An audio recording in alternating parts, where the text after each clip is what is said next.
Many people acting under a false sense of tolerance are reluctant to disagree with the opinions of other people, no matter how blatantly false those opinions may be. It is only natural that many who think this way will adopt a kind of worldview relativism.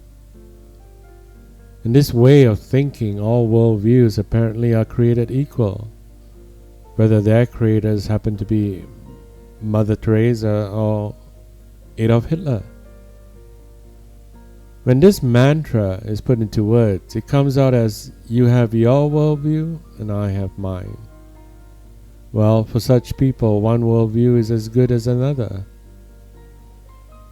Worldviews should be evaluated according to several tests. I believe there are 4 such tests. That is the test of reason, the test of outer experience, the test of inner experience, and the test of practice. Let's look at the test of reason. By the test of reason, I mean logic, or to be more specific, the law of non-contradiction. Attempts to define the law of non-contradiction seldom induce much in the way of excitement, but I'll offer a definition anyways. The law of non-contradiction states that A, which can stand for anything, cannot be both B and non-B at the same time, in the same sense. For example, a proposition cannot be true and false at the same time, in the same sense. An object cannot be both round and square at the same time, and in the same sense. The presence of a logical contradiction is always a sign of error. Hence, we have a right to expect a conceptual system to be logically consistent, both in its parts, its individual propositions, and in the whole. Conceptual system is in obvious trouble if it fails to hang together logically. Logical incoherence can more or less fatal, depending on whether the contradiction exists among less central beliefs, or whether it lies at the center of the system.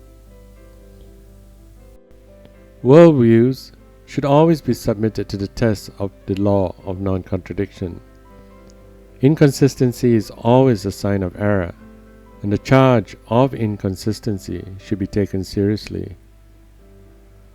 For all its importance, however, the test of logical consistency can never be the only criterion by which we evaluate worldviews. Logic can only be a negative test, while the presence of a contradiction will alert us to the presence of an error, and the absence of a contradiction does not guarantee the presence of truth. For that, we need another criteria, which is the test of outer experience. Worldviews should pass not only the test of reason, but also the test of experience. Worldviews should be relevant to what we know about the world and ourselves. Here we'll be looking at the 2 tests of experience, which is the test of the outer world and the test of the inner world. The human experience that functions as a test of worldview beliefs includes our experience of the world outside us. It is proper for people to object when a worldview claim conflicts with what we know to be true of the physical universe.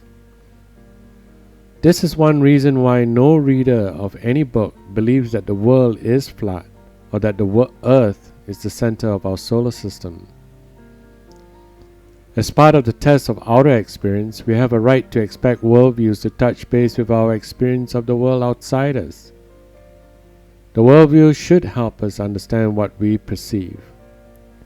A number of worldview beliefs fail this test. For example, pain and death are illusions. Our human beings are innately good. Human beings are making constant progress towards perfection.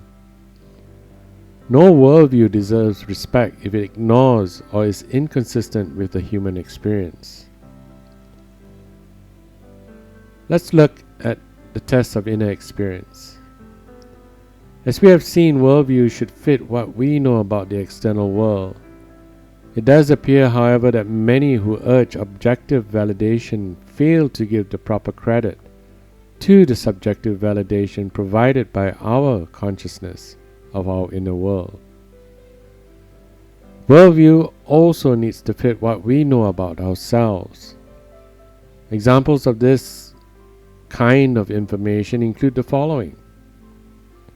I am a being who thinks, hopes, experiences pleasure and pain, believes and desires.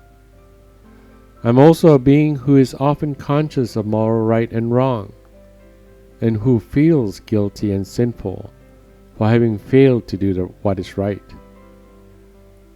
I am a being who remembers the past, is conscious of the present, and anticipates the future. I can think about things that do not exist. I can plan and then execute my plans. I am able to act intentionally instead of merely responding to a stimuli. I can will to do something and then do it. I'm a person who loves other human beings. I can empathize with others and share their sorrows and joy. I know that someday I will die, and I have faith that I will survive the death of my body. No matter how hard it may look honestly at our inner self, we are right in being suspicious of those whose defense of a worldview ignores or rejects the inner world. Worldviews that cannot do justice to an internalized moral obligation or to the guilt we sense when we disobey such duties, or to the human encounter with genuine love, are clearly defective when compared with the biblical worldview. Finally, the test of practice. Worldviews should be tested not only in the philosophy classroom, but also in the laboratory of life.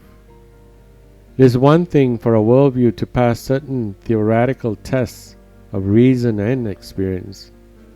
It is another for the worldview to pass a practical test.